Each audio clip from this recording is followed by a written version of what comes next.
Olá, pessoal!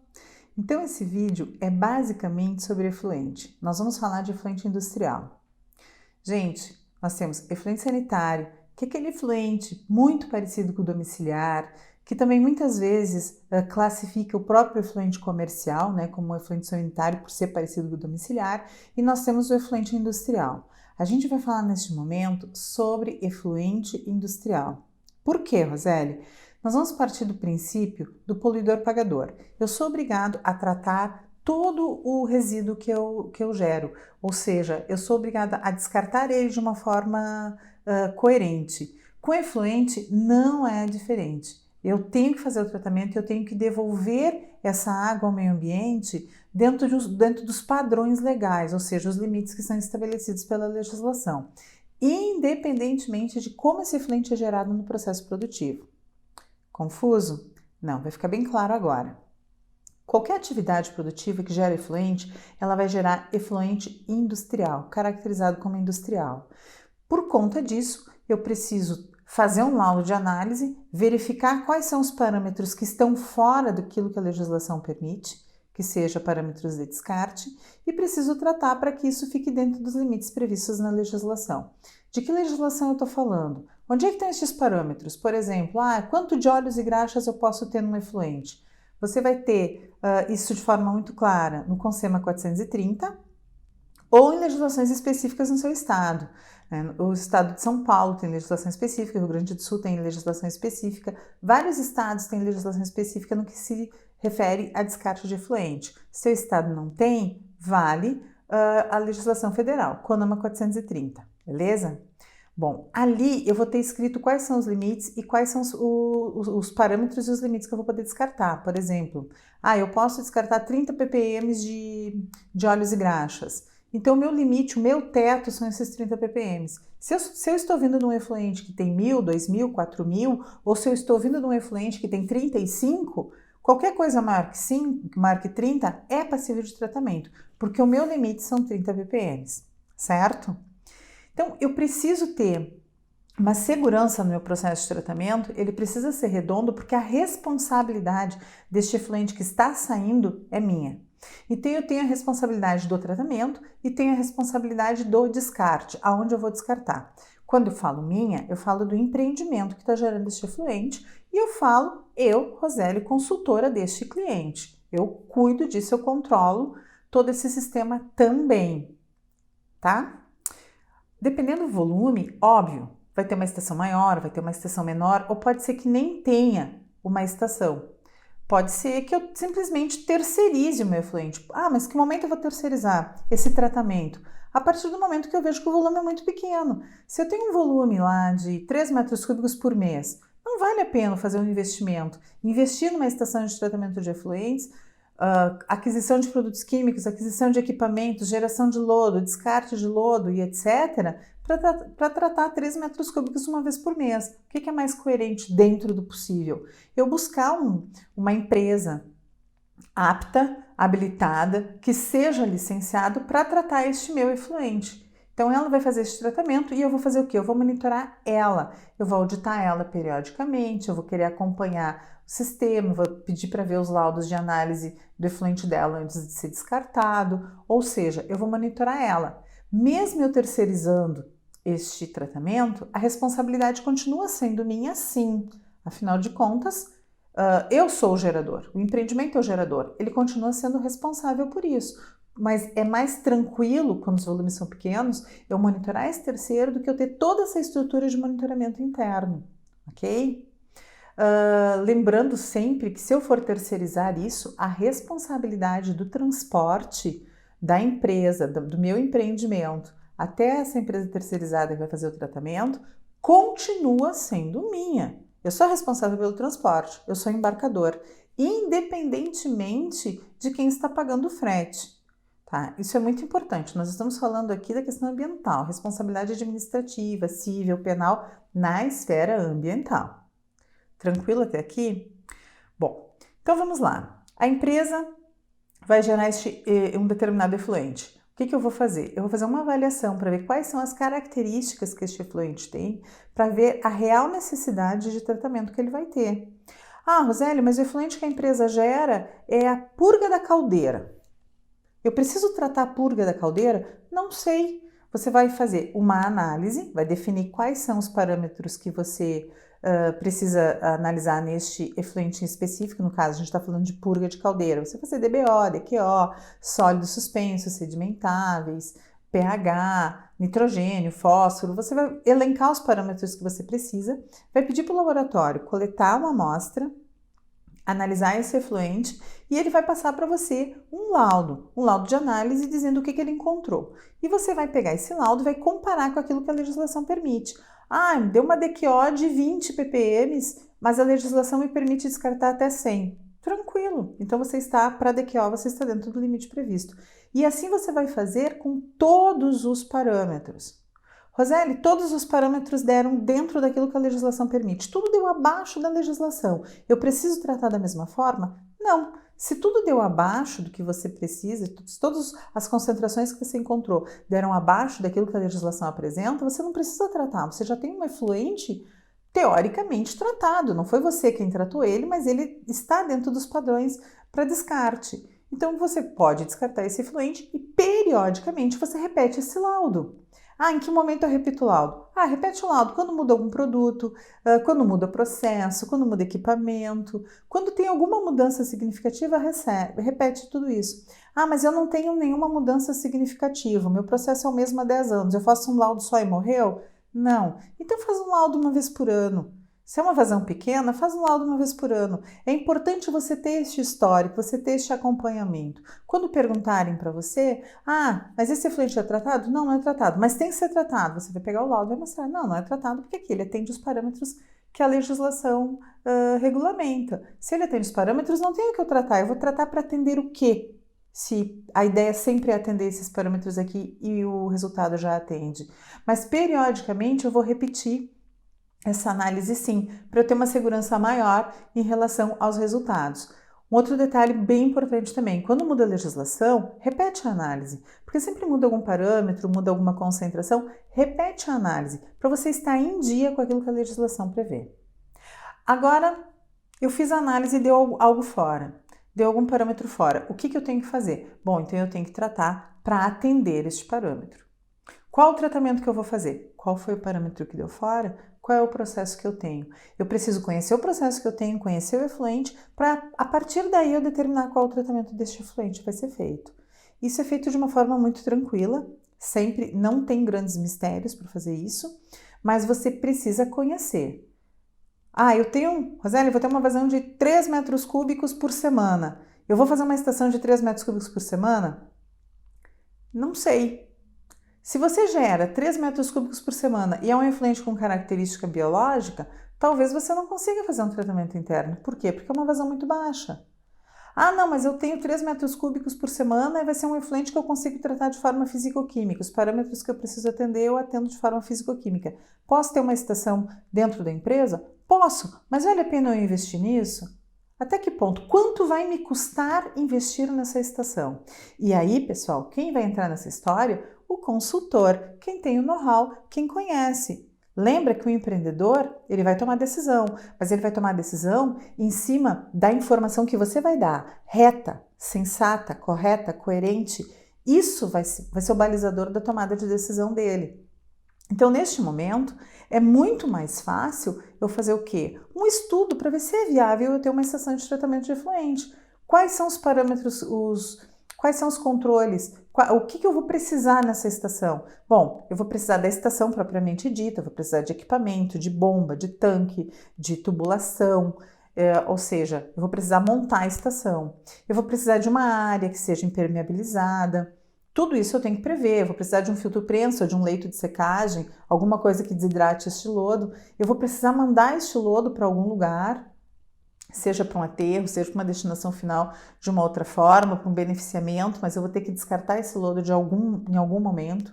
Eu vou precisar comprar produtos químicos para fazer esse tratamento e muitas vezes esses produtos químicos eles são controlados pela Polícia Federal ou pelo Exército, então eu vou precisar ter este controle também se a empresa não tem.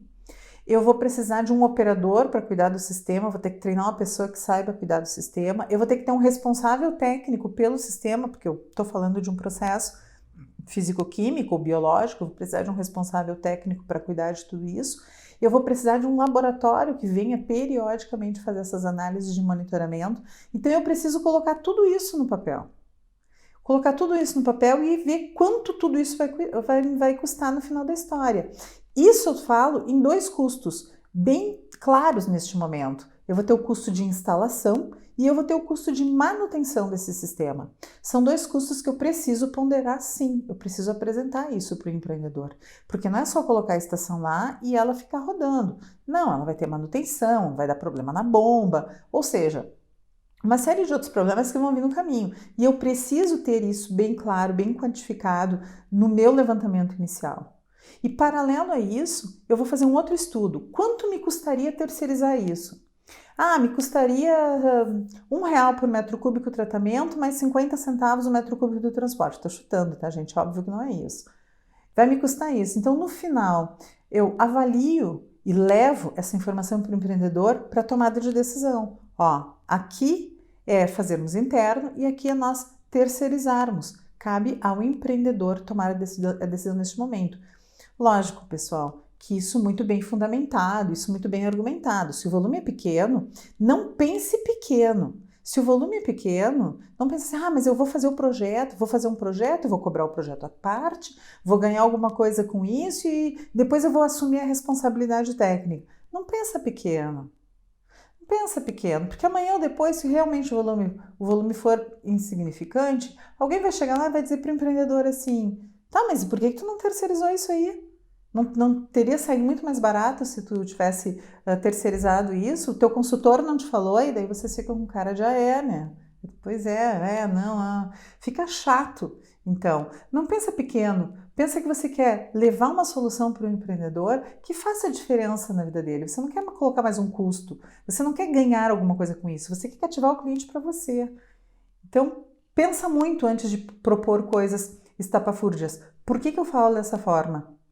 Porque eu já tive casos que vieram para nós na consultoria de clientes que gastaram R$100 mil para instalar uma estação de tratamento de efluentes que gera 2 metros cúbicos por semana. E se eu botar isso na ponta do lápis, que foi o que eu fiz com o cliente, se 2 metros cúbicos por semana, muito, nós vamos trabalhar com 10 metros cúbicos por mês. 10 metros cúbicos por mês, eu pago R$200 um metro cúbico. Já dá R$2.000. Eu vou pagar R$500 de frete, vai dar R$500 o frete dos 10 metros cúbicos, vai dar R$2.500. Pega esses 10 mil, esses R$100 mil que ele gastou e divide por 2.500. Quantos meses eu teria pago o efluente se eu não tivesse feito essa instalação? E amanhã ou depois, se o cliente resolve tirar esse processo de dentro ou substituir por uma tecnologia que não vai gerar efluente, o que ele vai fazer com aquele elefante branco que ele construiu? Então tenha em mente isso. Realmente é necessário ter uma estação de tratamento de efluentes? Ela vai se pagar? É um custo que vale a pena o cliente ter? Ou é melhor eu sugerir ele partir para uma avaliação de um receptor, de um terceiro que esteja licenciado, habilitado, apto para isso? Se você partir para essa segunda opção de buscar um parceiro licenciado, lembra que você precisa avaliar esse fornecedor. E daí nós entramos dentro de parcerias sólidas. Não só parcerias sólidas de você com seus colegas, mas as parcerias sólidas do seu cliente com os prestadores de serviço dele. Você precisa avaliar isso. Tem vídeos específicos que eu já falo sobre isso, eu já falei.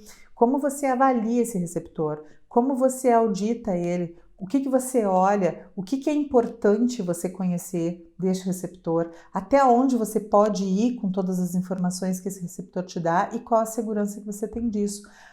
Eu vou terceirizar com o fulano de tal lá porque eu conheço o cara. Só que daí você vai olhar, é uma empresa que tem uma série de autos de infração, é uma empresa que recebe de qualquer jeito, que faz de qualquer jeito. Você vai lá olhar o processo, você não encontra uma bacia de contenção. Você também não pode resolver o problema desta forma, porque você não está resolvendo o problema, você está transferindo, a responsabilidade ainda é sua.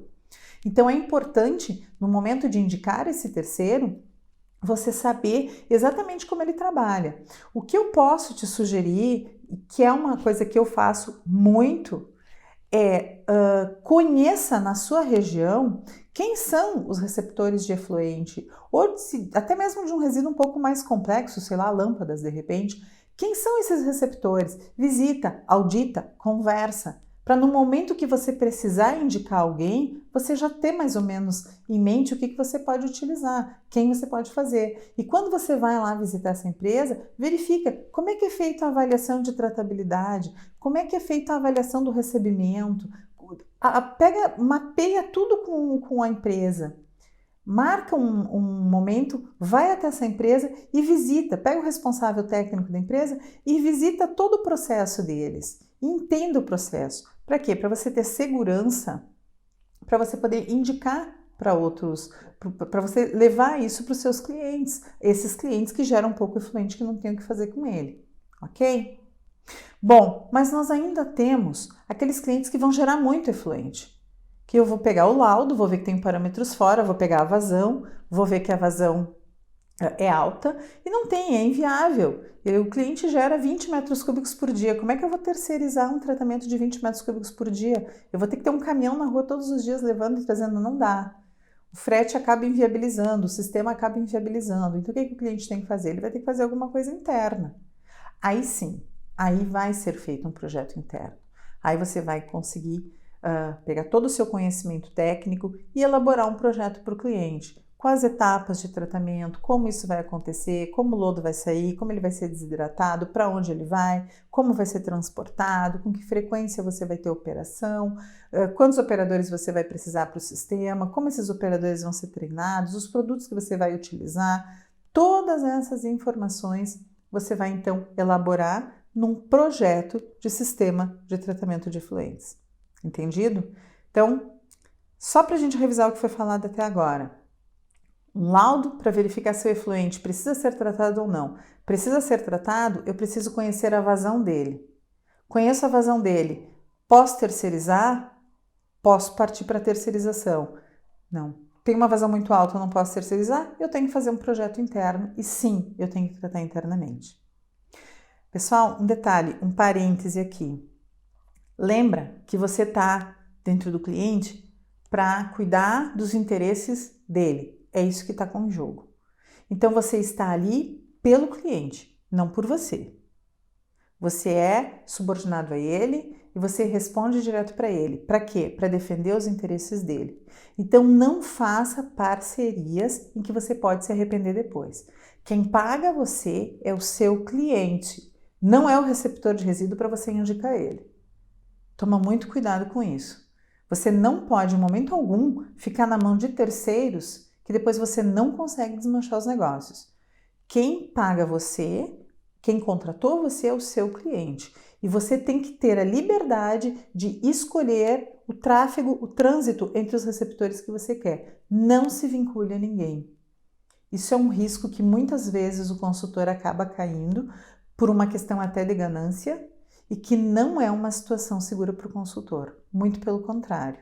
Eu já vi casos de consultores que ganhavam alguma coisa para destinar determinado resíduo para determinado local e quando aquele determinado local teve um grande problema, foi interditado pelo órgão público, o consultor ficou numa situação bem delicada. Então tomem cuidado em relação a isso.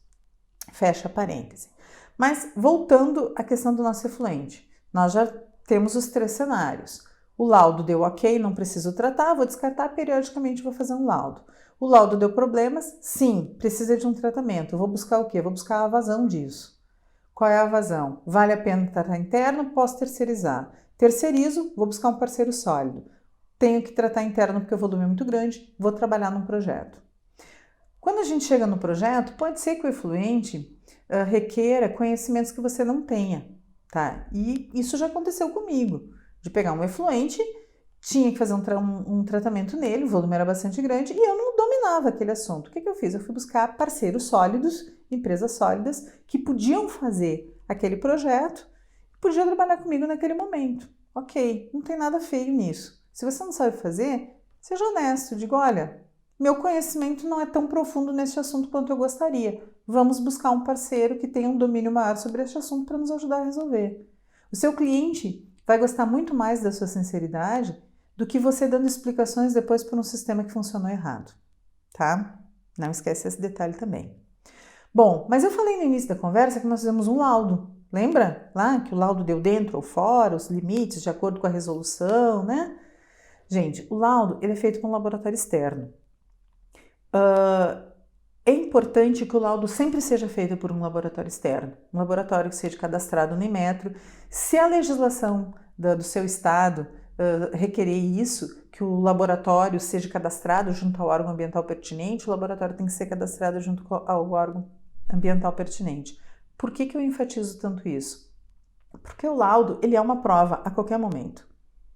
Então, é necessário que o laudo seja feito sim por um laboratório terceirizado e eu recomendo até mais, que a coleta da amostra também seja feita pelo laboratório. E quando o laudo vir para você, que venha junto com ele o laudo de coleta, por que não? O laboratório dá um laudo dizendo que foi ele quem coletou. O dia, o horário, tem laboratórios que colocam as coordenadas geográficas do ponto, inclusive, fotografias agora pelo Inmetro é necessário, né? A fotografia do ponto onde foi coletado, ou seja, todas essas informações. Eu preciso dessas informações. É importante que o laudo venha com laudo de coleta. Se o seu laudo deu bom e você concluiu que você não precisa tratar o seu efluente, o laudo de coleta é mais importante ainda, porque se alguém questionar, você vai apresentar o laudo. E se alguém questionar, mas da onde saiu essa amostra, você vai apresentar o laudo de coleta. Não, o laboratório atestou, ele coletou exatamente no ponto onde está referido no laudo. Então, sempre se proteja com o laudo de coleta junto. É muito importante. O laudo, o laboratório, ele vai emitir um laudo que vai ser a continuação do seu trabalho. E é importante que esse laudo sim tenha um laudo de coleta. A mesma coisa no sistema. Você tem uma estação de tratamento de efluentes funcionando, você é responsável por ela, você precisa monitorar periodicamente precisa ser emitido um laudo. Perfeito? Ótimo, periodicamente o laudo vai ser emitido por um laboratório terceirizado com um laudo de coleta. O laudo de coleta, ele tira qualquer suspeita de que essa água pode ter sido coletada numa torneira, que ela pode ter sido coletada numa bombona. Não, porque o laboratório vai estar testando exatamente aonde ele coletou. Isso é muito importante para você, é a continuação do seu trabalho. Essa questão do laboratório eu gosto de enfatizar bastante. Na consultoria, o que a gente faz? A gente trabalha com 3, 4 laboratórios e a gente deixa o cliente escolher o laboratório que ele quer, dentre aqueles 3, 4. Ah, Roseli, mas por que isso? Por que o cliente não pode escolher o laboratório que ele quer? Por um motivo muito simples. Eu preciso de laboratórios que estejam aptos dentro daquilo que a legislação estabelece para que esse laudo seja válido em algum momento. Então, eu tenho determinada região, o cliente é de Porto Alegre. Eu tenho os laboratórios em Porto Alegre, na região de Porto Alegre, que estão aptos a fazer aquelas análises. Eu vou trabalhar com aqueles laboratórios, porque eu preciso ter um laudo válido. Não adianta eu pegar, como eu já vi casos também, não, eu vou fazer com o laboratório da esquina. Só que o laboratório da esquina, ele não está apto. Ele está apto para fazer uma série de coisas, mas ele não está apto para um parâmetro, por exemplo, de fósforo. Ele não está apto para esse parâmetro. Mas ele fez fósforo, eu tenho o laudo de coleta, ele coletou no ponto certo, eu tenho o resultado. Então vale. Gente, se ele não está apto, se ele não está certificado junto ao Inmetro, não vale. Mesmo que você tenha um laudo de coleta, mesmo que você tenha toda a documentação certa. Então é muito importante você definir quais são os laboratórios que você vai trabalhar e você vai dar opção para o seu cliente. Que é o que a gente faz. São 3, 4 laboratórios, o cliente escolhe o laboratório que ele quer trabalhar. Roseli, tu me deu o laboratório A, B, C e D. E eu prefiro trabalhar com o D porque as condições de pagamento são melhores. Beleza, não tem problema. Para mim, o importante é que ele escolha um dentre aqueles que eu passei, porque aqueles que eu passei eu sei que estão aptos para fazer a análise do efluente dele nos parâmetros que eu preciso que sejam analisados. Certo? Entendido? Pessoal, se não tiver entendido, manda e-mail ou deixa um comentário, ok? Bom, falando ainda um pouco mais sobre efluente. Tem alguns efluentes, muitas vezes, que geram uma certa confusão. Eu falei para vocês, efluente industrial. Efluente industrial sou obrigada a tratar e ponto final. Ok, mas Roseli, todo efluente industrial? Ou tem algum efluente industrial que eu posso não tratar? Ou, por exemplo, se é a indústria alimentícia, eu atendo uma empresa que faz massas. O efluente que sai de lá é de lavagem de equipamento e tal, de farinha, de massa. Ou seja, ele tem matéria orgânica e tal, ele é muito parecido com o efluente doméstico. Então, isso seria um efluente doméstico? Gente, por mais que ele seja parecido, que tenha as características próximas ao efluente doméstico, se ele é gerado num processo industrial, ele é um efluente industrial. Ok? Então tenha isso em mente, ele é um efluente industrial e ele tem que ser tratado como um efluente industrial. Se nós não vamos longe, vamos pegar um restaurante de refeições dentro de uma empresa. Uma empresa lá com 1000 funcionários, ela tem um restaurante lá dentro que produz as refeições, muitas vezes esses restaurantes são terceirizados, que produz a refeição para os funcionários dessa empresa. Bom, ela vai gerar o efluente que eu gero na minha casa. Não, eu não gero na minha casa porque eu não faço comida, não sei cozinhar. Mas ela gera efluente, mesmo efluente que é gerado na cozinha de alguém que sabe cozinhar. No volume maior, correto? Correto. Então é efluente sanitário. Doméstico? Sim, tem a característica, mas é industrial. Por quê? Porque eu estou fazendo o produto que tá saindo no momento que eu gero esse efluente é um produto industrial, é uma escala industrial, é uma quantidade grande, é uma atividade final, ok?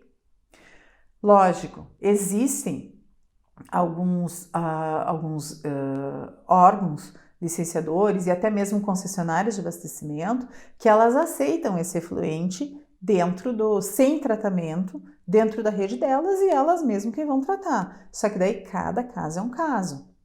Porque agora nós vamos falar do descarte desse efluente. Nós falamos de como esse efluente foi, como nós encontramos ele, agora nós vamos tratar ele internamente, já resolvemos que o volume é muito grande e não dá para terceirizar. Então nós vamos falar do descarte dele. Como eu vou fazer esse descarte? Bom, esse descarte vai depender de onde a empresa está instalada e quais são as tratativas que ela tem para isso. Pode ser que eu descarte esse efluente num rio. Eu vou ter que atender parâmetros específicos, eu descarte esse efluente num rio. Pode ser que esse descarte de efluente aconteça no pluvial, que acaba indo para o rio também. Pode ser que eu descarte na rede pública, pode ser que essa rede pública seja pluvial, seja uma rede para água da chuva, pode ser que essa rede pública ela vá para uma estação de tratamento de efluente, onde vai tratar o efluente sanitário da cidade, ou do bairro, da região, sei lá, e depois vai jogar isso no rio, mas vai passar por um tratamento. Então é muito importante eu saber aonde esse efluente vai parar, eu preciso mapear ele. A empresa está instalada aqui, neste local. Ela está gerando efluente. Esse efluente eu estou descartando. Mas a minha responsabilidade não acaba a partir do momento que o cano sai ali fora no pátio. Não. A responsabilidade continua sendo a minha, eu respondo por ela. Então eu preciso saber aonde esse efluente vai. Ah, ele foi direto para o rio? Então eu tenho um lançamento direto. Eu lancei direto no rio. Ah, não, ele entrou no pluvial, que é na rede pluvial do município, da cidade, e lá no final da rede, depois essa rede sim vai cair no rio, vai juntar com mais vários outros efluentes da mesma rede e vai cair no rio. Então eu tenho um lançamento indireto. Ele vai cair lá no rio, sim, mas ele está indo via pluvial. Não, ele está indo para ele tem um separador absoluto, ele está indo para uma rede específica que vai para uma estação de tratamento de efluente, lá ele vai ser tratado, vai ser descartado. Eu tenho 3 situações bem distintas e eu preciso conhecer quais são essas situações. Por quê? Porque eu tenho que garantir a qualidade, a responsabilidade é minha, eu sou o gerador. Eu tenho que garantir que eu larguei dentro dos parâmetros este efluente. E eu só vou ter esta garantia se eu conhecer o meu processo, ok? Como se negocia isso? Geralmente no processo de licenciamento você já tem que informar aonde você vai descartar esse efluente e que circunstâncias ele vai sair. Você já vai informar isso. Ah, não, vou largar no rio, vou largar na rede pública ou não, vou largar no sistema de tratamento de efluentes da minha cidade. O órgão ambiental, na grande maioria das vezes, quando você diz que você vai largar na rede pública municipal ou que você vai mandar para a estação municipal, geralmente ele pede um termo da concessionária ou do município dizendo que sim, você pode fazer este procedimento. Via de regra é isso que acontece. Se você vai largar na rede pública, que vai cair na rede pluvial, na água da chuva, vai cair lá no rio, obrigatoriamente tem que atender parâmetro de descarte. Você tem a legislação que diz quais são os limites de cada parâmetro, né? Eu lembro que comentei com vocês no início, quando a gente fala a nível federal, para aqueles estados que não têm legislação específica, a gente está falando do CONAMA 430, de 2011. Tem estados que sim, têm legislação específica, tem que atender os parâmetros de legislação específica. Então, vamos pegar nosso exemplo aqui, por exemplo, vamos pegar sólidos sedimentáveis, tá? Vamos supor que o nosso parâmetro de sólidos sedimentáveis seja 1. Cada estado muda, a legislação federal é outra, mas eu vou criar uma situação hipotética onde sólidos sedimentáveis é 1. Eu vou descartar o meu efluente com sólidos sedimentáveis. O máximo, o teto mais alto que eu posso descartar é 1, porque é o limite que a legislação prevê. Se eu descartar 1.1, eu já estou fora do limite que a legislação prevê. Ok? O meu sólidos sedimentáveis deu 0.8. Eu posso descartar na rede pública, que indiretamente vai cair no rio, num lançamento indireto vai cair no rio? Posso, porque eu estou atendendo o parâmetro de descarte.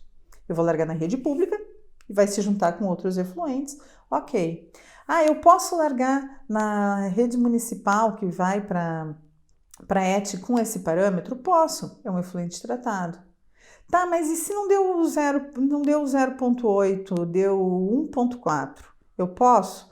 Bom, aí você vai ter que ver com a concessionária se você pode. Se aquela estação que está instalada tem condições de atender isso. Tem condições de receber esse efluente, tratar ele e largar ele dentro do parâmetro permitido, que seria 1.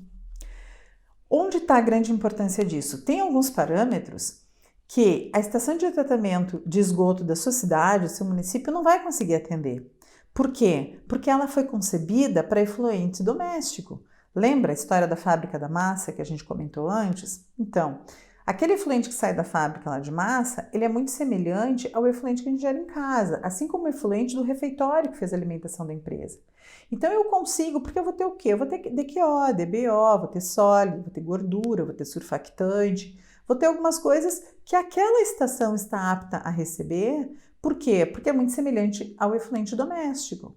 Agora, se eu pegar um efluente, por exemplo, rico em metais pesados, um efluente com cianeto, um efluente que tenha lá 2.000 ppm de zinco, por exemplo, aquela estação não foi projetada para isso.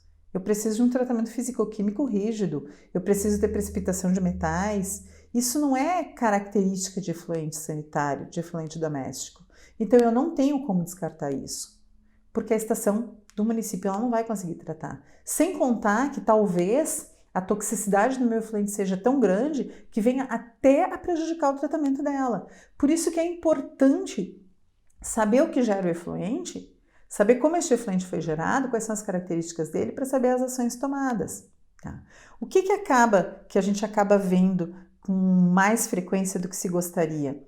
Final de semana, sexta-feira, final do dia, né? O pessoal não conseguiu tratar, descarta o efluente no pluvial, e daí você vai ver o rio vermelho, você vai ver o rio marrom, ou seja, porque se descarta de qualquer jeito em função de que não conseguiu tratar. A responsabilidade do tratamento é minha, eu não posso fazer isso.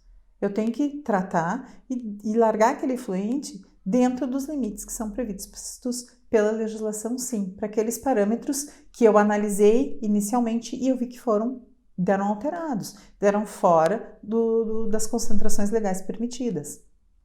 Ok, pessoal? Ainda dentro dessa questão do tratamento, já comentei, eu preciso negociar com a concessionária. Não, o meu efluente é muito parecido com o doméstico, eu vou negociar com a concessionária a possibilidade, em vez de eu tratar, ela tratar e eu pago para ela. E ela faz todo o tratamento. Posso fazer isso? Posso. Se ela aceitar, isso pode ser feito. Mas isso tem que ser documentado. Isso tem que estar escrito. Se não está escrito, não está no mundo. Tem que estar escrito, assinado, dando ciência. Provavelmente a concessionária vai pedir para você um laudo do seu efluente bruto para identificar quais são os parâmetros. Vai pedir um fluxograma de processo para verificar de onde sai este efluente, quais são as etapas em que ele é gerado e também qual a vazão dele, porque a vazão também impacta muito no tratamento. Agora, tem alguns efluentes que são gerados, se nós formos por similaridade, que eles não têm característica nenhuma de efluente sanitário, de efluente doméstico. Esses efluentes eu tenho que tratar eles e eu tenho que descartar eles, seja aonde for descartar, eu preciso descartar eles dentro dos padrões legais. Como eu dei o exemplo antes, eu não posso largar 2.000 ppm de zinco numa concessionária de efluente sanitário doméstico, porque ela não vai conseguir tratar. Ela não foi projetada para isso. Esse é um efluente muito específico, uma carga de efluente industrial muito específica. Não tem nada a ver com o efluente gerado em casa, que é o padrão de uma estação de tratamento de efluente municipal. Certo? Uma pergunta que se ouve muito. O que é o pluvial? O que é o efluente pluvial? Qualquer coisa. Larga no pluvial. Gente, não é bem assim. O efluente pluvial é aquele que é drenado. É a água da chuva que ela é drenada. Ela vai cair numa canaleta e ela vai voltar para o rio. É o ciclo da água. É como funciona. Eu posso largar efluente industrial no pluvial, que é o que muita gente fala? Posso, desde que ele atenda os limites que são estabelecidos pelo órgão ambiental. Ele atende os limites que são estabelecidos pela legislação. Ele atendeu esses limites, eu posso sim pegar esse efluente e descartar no pluvial, mas ele tem que atender esses limites. Como eu garanto isso? Para isso, eu vou fazer um laudo de análise. Eu vou chamar qual a periodicidade? A periodicidade é, no mínimo, a que o órgão ambiental está pedindo para você. Se o órgão ambiental pede um laudo por ano, ok. Ele pede um laudo por mês. Ele pede um laudo a cada 10 anos. No mínimo isso. Eu sugiro que você tenha um controle muito maior. Por quê? Porque eu entendo que você tem que fazer evidências a seu favor, a favor do seu cliente. Você é contratado para defender os interesses do seu cliente. Então, você precisa fazer evidências a favor deste, sempre nesta forma. Então, depende a vazão que você vai ter uma periodicidade de laudo, sim. Mas eu preciso fazer todos os parâmetros do CONAMA 430, é um monte de coisa. Não, você não precisa fazer todos os parâmetros, você pode fazer parâmetros críticos. Se o órgão ambiental pede para você um laudo por ano, faça um laudo por trimestre, por exemplo. Mas não precisa fazer todo o laudo, todos os parâmetros da 430. Pega aqueles que são mais críticos dentro do seu processo e analise aqueles que são mais críticos e mais algum outro para você ir tendo um histórico de tudo isso. Você vai fazer uma prova a seu favor. Chama o laboratório, passa os parâmetros, pede para o laboratório coletar, anexa o laudo junto com o laudo de coleta, evidenciando que não foi você quem fez foi o laboratório, que isso foi feito exatamente como a legislação pede, que esse laudo é um laudo que pode ser publicado de qualquer forma, porque ele está correto, ou seja, faça uma prova positiva. Eu já vi muitos casos. Tem um bem específico até de um cliente que ele tinha um processo que gerava um efluente industrial bastante complexo. E próximo, ele ficava instalado num determinado ponto da cidade e no entorno várias empresas que geravam um efluente muito similar, não era igual, mas era muito similar ao deles. O que acabava acontecendo? Teve uma época, um inverno que foi bastante chuvoso, que chovia na sexta-feira, tinha um arroio próximo, tudo caía na rede do pluvial e ia para esse arroio. Aquele arroio mudava de cor, cada vez que chovia ele mudava de cor. E o que acabou acontecendo? A Secretaria de Meio Ambiente começou a coletar a amostra, começou a analisar e começou a encontrar algumas coisas naquele efluente que não que não podiam estar ali, não naquela concentração. Aí vinham aonde? Como esse cliente que a gente atende é uma empresa bastante grande, vinham direto nela. Chegavam lá, houve descarte de efluente tal dia, tal hora? Sim, houve. Então, mas estava fora. Não. Então, o que a gente fazia? A gente tinha os laudos e a gente ia mostrando, né? Fazia laudos a cada 15 dias, fazia laudo uma vez por mês. Como era uma empresa grande, uma geração grande, era uma outra estrutura. Nós tínhamos até no laboratório alguns equipamentos para conseguir analisar algumas coisas. E a gente ia aprovando. Não, mas aqui, esse dia foi para um ponto que, como nós já percebíamos, já tínhamos uma ideia de quem estava fazendo esse descarte, só que ninguém queria fazer essa denúncia, quando chovia a gente já coletava, e quando dava problema a gente já tinha, o nosso efluente na sexta-feira, tal horário, está aqui o laudo de coleta do laboratório, os parâmetros estão dizendo exatamente como foi feito esse descarte. Ou seja, a gente começou a criar provas para a empresa, para ela se defender. Até que chegou um momento que a própria secretaria percebeu que não era aquela empresa. Ela não voltou mais lá. Ela disse, não, olha as outras, essa eu sei que não é, porque eu já fui lá todas as vezes e tal. Ou seja, a empresa tinha provas para se defender disso. Se ela não tivesse, o que aconteceria? Provavelmente ela ia responder uma ação civil pública, provavelmente o Ministério Público ia ser chamado. Ou seja, nós teríamos uma série de problemas muito maiores. Então, a importância quando se fala em influente é sempre criar provas a favor. E se faz isso em todos os casos, em todos os sentidos, quando se fala, quando o assunto ambiental, quando é esfera ambiental. Mas eu diria que o efluente, você tem que ter um pouco mais de preocupação, inclusive, em relação a isso. Porque a água passou, foi, você perdeu ela de vista. Ela deixou de existir, ela sumiu dos seus olhos. Então é importante sim você ter uma fotografia naquele momento. Uma outra coisa que é importante também, se você deságua e não deságua em rede pública, ou até mesmo se você deságua em rede pública, ver o que acontece com o efluente, como é que o efluente chega até você e o que acontece com ele depois que ele passa por você. Isso é bem importante. Se você sabe que na região que você está existem muitos rios poluídos, muitos problemas, comece a prestar atenção no seu entorno e, de repente, para descargo de consciência, faça uma coleta antes do seu ponto de lançamento. E faça uma coleta depois do seu ponto de lançamento. E comece a criar históricos disso.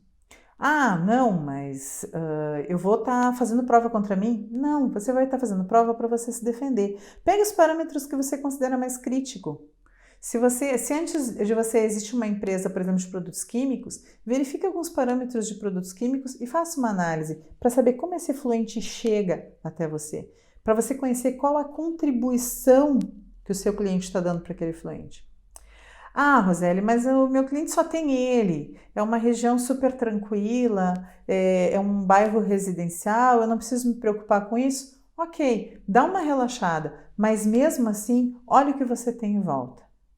Se por acaso você verifica que existe algum processo que possa sim estar contaminando e que existe o risco do seu cliente acabar sendo penalizado por isso, sendo que ele atende o que a legislação pede e ele não está correndo riscos desnecessários, você tem a obrigação de informar o seu cliente, de informar o empreendedor que existe esse risco. E junto com essa informação, você tem a obrigação de apresentar um plano onde ele vai produzir provas para poder se defender caso alguma coisa aconteça. Ou seja, produzir provas de que ele está agindo de acordo com a sua responsabilidade, que ele está cumprindo com aquilo que a legislação determina. Isso é muito importante, tá? Um outro detalhe também, reuso de água. Se fala muito em reuso de água. Ah, reuso de água da chuva, reuso de efluente tratado. O que eu posso fazer, o que eu não posso fazer? Pessoal, cuidado com isso, tá? Água de reuso, ela sempre tem uma série de restrições. Começa pelo consumo. Para consumo humano, a água tem que ser potável. Eu posso usar água de reuso como água potável só se você tiver um ultra, mega, hiper tratamento que realmente deixe essa água potável, senão você não pode utilizar. Ah, mas para lavar as mãos pode? Não, lavagem de mãos é considerado consumo com água potável. Então, mesmo para lavar as mãos, você não pode utilizar água de reuso. Você pode utilizar água de reuso em que momento? Num processo, numa torre de refrigeração, você pode utilizar num jardim, por que não? Nesses pontos onde você não vai ter contato significativo humano, você pode sim usar água de reuso. Só que você precisa atentar para a qualidade dessa água que você vai utilizar. Eu gero efluente um processo de tamboramento de peças, por exemplo, que é muito rico em sólido. Eu tiro todos os sólidos, filtro e volto com essa água para o processo. Roseli, posso utilizar essa água no circuito fechado? E quando ela estiver muito saturada, eu terceirizo o tratamento dela? Pode. Mas, Roseli, qual é a qualidade dessa água para ela voltar para o processo? Você que vai determinar, você vai demandar. Como essa água tem que estar para voltar para o processo, você vai estudar e você vai descobrir. Ah, mas eu coloco um pouco de detergente nessa água para tirar um óleo das peças e daí eu faço um tratamentozinho lá, físico-químico, uma coisa bem simples, e depois ela volta e entra no processo de novo. Ela pode? Se as suas peças continuarem saindo com a qualidade que precisa, ela pode. Sei quem vai demandar é você. Ah, mas daí eu vou colocar menos detergente? Pode ser que sim. Ah, mas quanto de detergente eu posso ter na água para ela voltar? Você vai demandar. Você vai entender o processo, você vai pegar a FISP do produto, junto com a ficha técnica do produto, vai ver quais são os elementos que tem ali dentro, você vai avaliar esse comportamento e vai fazer voltar. Tem casos, por exemplo, que você consegue no próprio processo de tamboramento, você consegue fazer um circuito fechado, fazer essa água voltar, sei lá, 4, 5 meses. Tem processos que você consegue fazer essa água voltar uma semana. Vai depender muito da qualidade da água. O reuso da água está sempre vinculado à qualidade que você precisa dela para ela voltar no processo. Não esquece isso. Ah, marmoraria. Marmoraria é sólido que tem na água. Precisa da água para fazer o corte, óbvio. Então o que eu faço? Eu vou tirar esse sólido e vou voltar com ela. E geralmente essas águas, elas trabalham num circuito fechado muito tempo, se perde por evaporação e acaba se repondo alguma coisa por evaporação. Então a qualidade do reuso da água é você quem vai determinar. Ah, mas um desengraxante. Teve uma vez um cliente nosso, por exemplo, que era um processo galvânico. E ele queria reaproveitar 100% da água dele. Ele queria fazer um circuito fechado com 100% da água. Bom, o que acabou acontecendo? Nós separamos o efluente dele, ele gerava uma quantidade bem considerável de efluente. A gente separou o efluente dele em efluente ácido e efluente alcalino, que toda galvânica faz. Esse é o ponto de partida. E nós fazíamos o tratamento do efluente ácido e fazíamos o tratamento do efluente alcalino, de forma específica, atendendo aquilo que nós precisávamos para ficar dentro dos limites de descarte. Não, mas Roseli, eu quero trabalhar com circuito fechado. A água alcalina nós conseguíamos tratar e voltar com ela no circuito fechado. E ela chegava a rodar 3, 4, 5 meses. Aquela mesma água. Tratava, corrigia o pH, chegava no pH 7, voltava e assim ela ficava operando. A água ácida a gente não conseguia, formava muito sal. Quando corrigia o pH e voltava, para decapar as peças, formava sal, depositava na peça e não decapava. Então aquela água ácida a gente não conseguia reutilizar ela. O que o cliente fazia? Nós fazíamos nesse cliente? Nós tratávamos a água alcalina, ela não ficava com os parâmetros de descarte que a legislação previa. Por quê? Porque eu não descartava, ela voltava para o processo, então ela ficava com a qualidade necessária para ela voltar para o processo. E o que nós fazíamos com a água ácida? A água ácida nós tratávamos sim para descartar, com parâmetros de descarte, porque aquela água nós íamos mandar embora.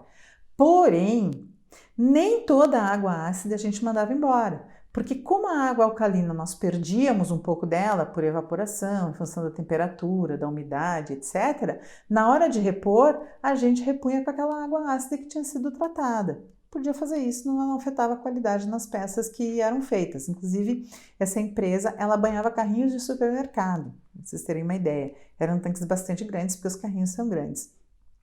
Então a gente descartava só água alcalina, só água ácida. Nós reduzíamos significativamente o consumo de produto químico, porque eu não precisava de uma qualidade tão boa na alcalina a ponto de colocar bastante produto. Nós reduzíamos o volume de lodo. O cliente não comprava água, não aduzia água, porque ele tinha um circuito fechado. Ele só comprava água realmente para o processo ácido. É possível fazer isso? Sim, só que aquele descarte do ácido não, ele tem que atender parâmetro. E quando eu falo em reuso de água, que eu falo em reuso de água para jardim, por exemplo, para rega de jardim, eu posso utilizar uma água de processo para regar o jardim? Posso, mas lembra que aquilo ali vai estar entrando no solo, não é um circuito fechado. Então essa água, embora eu vá reutilizar ela tem que atender parâmetro de descarte, sim, ela tem que atender aqueles limites que a legislação prevê. Por quê? Porque eu estou reutilizando ela, mas eu estou descartando ela no solo, ela está infiltrando. Então, eu escolho a qualidade, eu defino a qualidade da minha água para reuso quando eu tenho ela operando num circuito fechado. Agora, quando eu vou reutilizar ela a ponto de que ela depois vai entrar num outro processo ou que ela vai infiltrar no solo, eu sou obrigada a atender a legislação.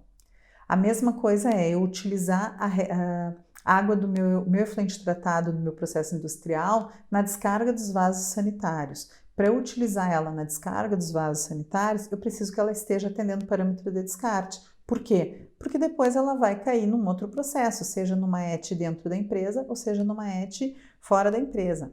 Mas ela vai sair fora do meu parâmetro de controle. Ela não vai mais estar girando no meu circuito fechado. Ok, pessoal? Bom, dúvidas? Já sabem, né? Me mandem e-mail e a gente vai respondendo. Ficou alguma curiosidade, alguma questão, algo mais a ser aprofundado? Me manda que eu dou uma olhada, ok? Nos vemos no próximo vídeo.